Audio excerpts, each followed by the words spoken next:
Hi hello అండి. పద్దు express మళ్ళీ వచ్చేసింది మీ ముందుకి. ఈరోజు ఏం తెచ్చిందో తెలుసా? ఇది అందరూ చేసుకునేదేనండి. కానీ నేను ఎలా చేశాననేది మీతో షేర్ చేసుకుందాం అనుకుంటున్నాను. ఇదేంటో తెలుసా? దోసకాయ పప్పు, అలాగే నెక్స్ట్ దోసకాయ పచ్చడి. అంటే ఒక దోసకాయ కట్ చేస్తే 2 రెడీ అయిపోయినాయన్నమాట ఒకేసారి. అదేంటి ఒక్క దోసకాయతో 2 ఎలా చేశారా అనుకుంటున్నారా? అంటే మాకు మీకు దొరికినట్లుగా అలాంటి దోసకాయలు మామూలుగా మాకు దొరకవండి ఇక్కడ. మన ఆంధ్రాలో దొరికేవి ఇక్కడ దొరకవు. అది ఎలా చేయాలో ఇప్పుడు చూద్దామండి. ఉల్లిపాయలు, టమాటాలు, అలాగే కొత్తిమీర, కరివేపాకు, పచ్చిమిరపకాయలు, చింతపండు, మన టేస్ట్ అయినట్లు ఉప్పు, పసుపు, కారం, అలాగే మినపప్పు, శనగపప్పు, ఇవి తాలింపుకు అనమాట. ఆవాలు, జీలకర్ర, ఎండుమిరపకాయలు, ఇంకా నూనె. ఇది చూసారా? ఇదండి ఈ దోసకాయ చాలా పెద్దగా ఉంది. మాకు ఇవే దొరుకుతాయండి, మామూలు దోసకాయలు దొరకవు. నేను ఊరి నుంచి మనకి ఎవరైనా వచ్చేటప్పుడు నా దోసకాయలు మామూలుగా తెప్పించుకుంటూ ఉంటాను. అంటే మాకు ఇక్కడ దొరకవు కదా. అంతమంది మేము వచ్చినప్పుడు కూడా అంతే, ఒకసారి 10 కేజీలు అలా తెచ్చేసుకునేవాళ్ళం. బరువు మొయ్యలేక అబ్బో ఎంత ఇబ్బంది పడేవాళ్ళం. ఇంత బరువు వేసుకొచ్చాను మా వారు మా పిల్లలు కూడా తిట్టేవాళ్ళు. కానీ ఇక్కడ దొరకవు కదా. తీసుకొచ్చి ఫ్రిడ్జ్లో పడేస్తే ఎన్ని రోజులు ఉండేవి, ఒక నెల రోజుల దాకా ఉండేవి. ఒకరోజు పచ్చడి, పప్పు, అలాగే కూర, ఇలా రకరకాలు చేసుకోవచ్చు కదా. అందుకని ఇప్పుడు ఎవరైనా వస్తుంటే మా చెల్లెలు వాళ్ళు తీసుకొస్తారనమాట. ఇప్పుడు ఇక్కడ దొరికే ఈ దోసకాయతో ఎలా చేస్తున్నాను చూడండి. ముందు కందిపప్పు కడిగి పెట్టుకున్నాను. దీనిలో ఈ దోసకాయ ముక్కలు విత్తనాలు ఎప్పుడు చేదు ఉంటాయండి, ఒక్కొక్కసారి ఎప్పుడన్నా చేదు ఉండవు. అప్పుడు ఇలా చేస్తూ ఉంటాను చూడండి. ఇప్పుడు ఉల్లిపాయలు, టమాటాలు, పచ్చిమిరపకాయలు కూడా వేసాను. చింతపండు పెట్టుకున్నాను కొంచెం. ఇది మన దోసకాయలంతా పులుపు ఉండదు, కొంచెం తక్కువ ఉంటుంది అనమాట. దీనిలోనే పసుపు, కారం కూడా వేసేసుకున్నాను చూడండి. వేసేసుకొని ఇప్పుడు దీన్ని కుక్కర్ మూత పెట్టేసి ఉడికించుకుంటున్నాను. ఈ దోసకాయలు అండి బాగా పెద్ద సైజు చారలు అలా ఉంటాయి. లోపల విత్తనాలు అస్సలు ఎప్పుడు చేదుగానే ఉంటాయి. ఎప్పుడు విత్తనాలు పడేసి ఉట్టిచ్చేసుకుంటే మనకేం టేస్ట్ ఉంటుంది, అదేదో గోడ గట్టిగా ఉంటాయి. మన దోసకాయలాగా సాఫ్ట్గా కూడా ఉండవు అనమాట. ఎప్పుడో ఒక్కసారి అవి విత్తనాలు చేదు లేకుండా ఉంటాయి. అప్పుడు నేను ఇలా చేసుకుంటూ ఉంటాను. అంటే మనకు అది అలవాటు కదా అక్కడ దోసకాయలు. చూడండి, ఇది ఉడికిన తర్వాత నీళ్లు ముందుగా వంచేసుకొని పప్పు మెదుపుకుంటే తొందరగా మెదుగుతుంది. ఆ నీళ్లు ఉన్నప్పుడు మెదుపుకుంటే సరిగ్గా మెదగదనమాట. తర్వాత దీనిలోకి సరిపడా ఉప్పు వేసుకొని ఇలా పప్పు గుత్తితో మెదుపుకున్నాను. ఇక్కడ వాళ్ళు పప్పు గుత్తితో కూడా మెదపరండి, ఊరక గరిటతో అలా అనేస్తారు అంతేను. ఇప్పుడు ఆ నీళ్లు నేనేం పారేయలేదు చూసారా, మళ్ళీ అందులో పోసుకున్నాను. ఇప్పుడు దానికి తాలింపు పెట్టుకుంటున్నాను. కొంచెం ఆయిల్ వేసి మినప్పప్పు, ఆవాలు, జీలకర్ర, అలాగే ఎండుమిరపకాయలు, ఇంకా కరివేపాకు, ఇవన్నీ వేసి తాలింపు పెట్టేసుకున్నాను పప్పుకి. దోసకాయ పప్పు ఎలాగైనా మనకి చాలా టేస్ట్ బాగుంటుంది కదా. కొంచెం కొత్తిమీర కూడా వేసుకున్నాను చూడండి. ఎట్లయినా దోసకాయలతో ఏం చేసుకున్నా టేస్ట్ బాగానే ఉంటుందండి.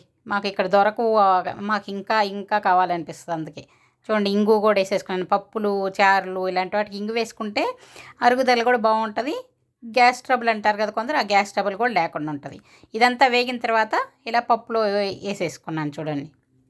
ఇప్పుడు సగం కాయ మాత్రం ఇలా పప్పులో వేసేసుకొని పప్పు రెడీ అయిపోయింది. మిగతా సగంతో పచ్చడి చేసుకున్నాను. పచ్చడికి కూడా ఏంది, అది పెద్ద కాయ కదా, పెద్ద పెద్దగా పొడుగ్గా ముక్కలు వస్తాయి అన్నమాట. అంత టేస్ట్ ఉండదు. మనం ఎట్లయినా మనకు అక్కడ దోసకాయలతో పప్పు చేసుకున్నా, పచ్చడి చేసుకున్నా ఎంత టేస్ట్గా ఉంటుంది. ఇక్కడ అంతా ఏదో మనకు అలవాటైంది కాబట్టి దొరికింది, అది దొరకవు అందుకని చెప్పి ఏదో తెచ్చుకునేవాళ్ళం. కానీ ఊరి నుంచి ఎవరైనా వస్తుంటే మాత్రం మా చెల్లెలు వాళ్ళు పంపిస్తూ ఉంటారు.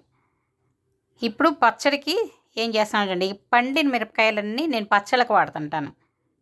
ఇప్పుడు కొంచెం ఆయిల్ వేసి పచ్చిమిరపకాయలు, అలాగే మన దోసకాయ పచ్చడి అనగానే ఒక వంకాయ, ఒక టమాటా వేసుకుంటే టేస్టే వేరు కదా, చాలా బాగుంటుంది కదా.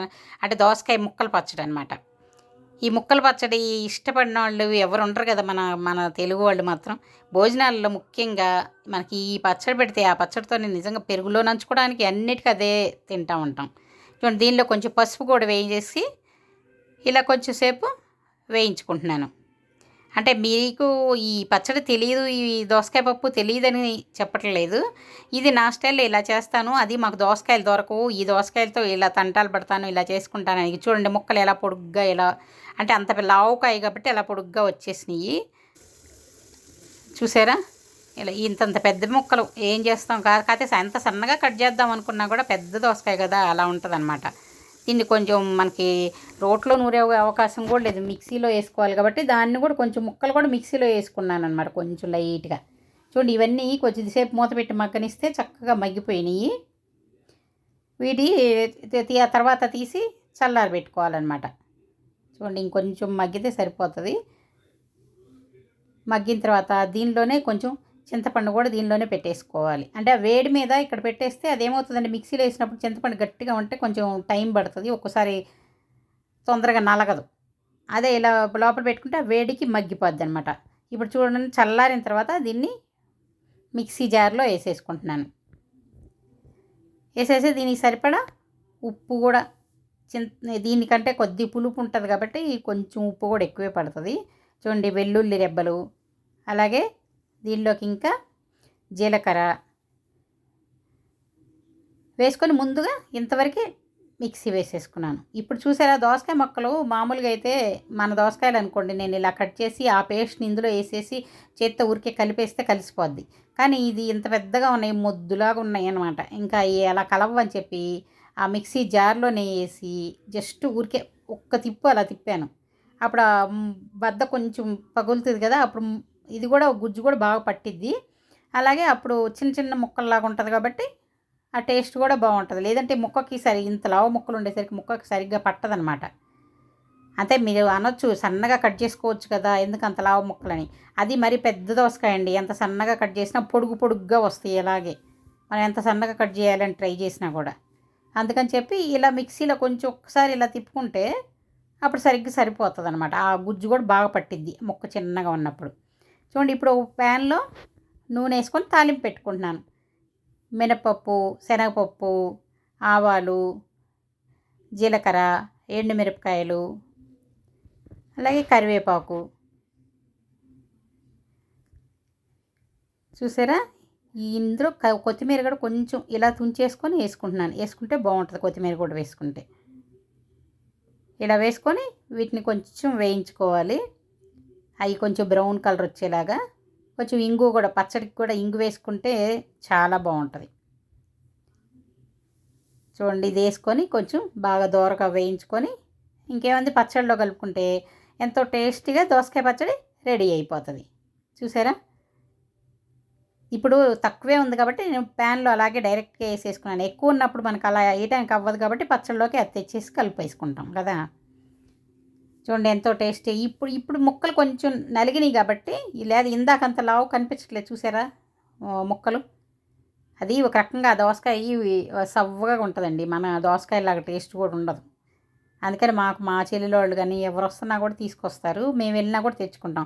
ఫస్ట్లో 10 కేజీలు తెచ్చేవాళ్ళం, తర్వాత మొయ్యలేక తగ్గించేసి 5 కేజీలు. మనకు వంకాయలు కూడా సన్నగా పొడుగ్గా ఉంటాయి, అవి కూడా మాకు అంతమంది దొరికేవి కాదు. అది ఈ మధ్య కొంచెం అవి మాత్రం దొరుకుతున్నాయి, ఈ దోసకాయలు మాత్రం దొరకట్లేదు.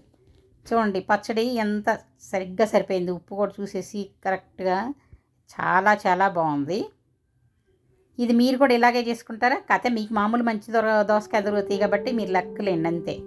అయితే ఈ వీడియో నచ్చితే లైక్ చేయండి, షేర్ చేయండి, ఇంకా సబ్స్క్రైబ్ చేసుకోండి. బాయ్.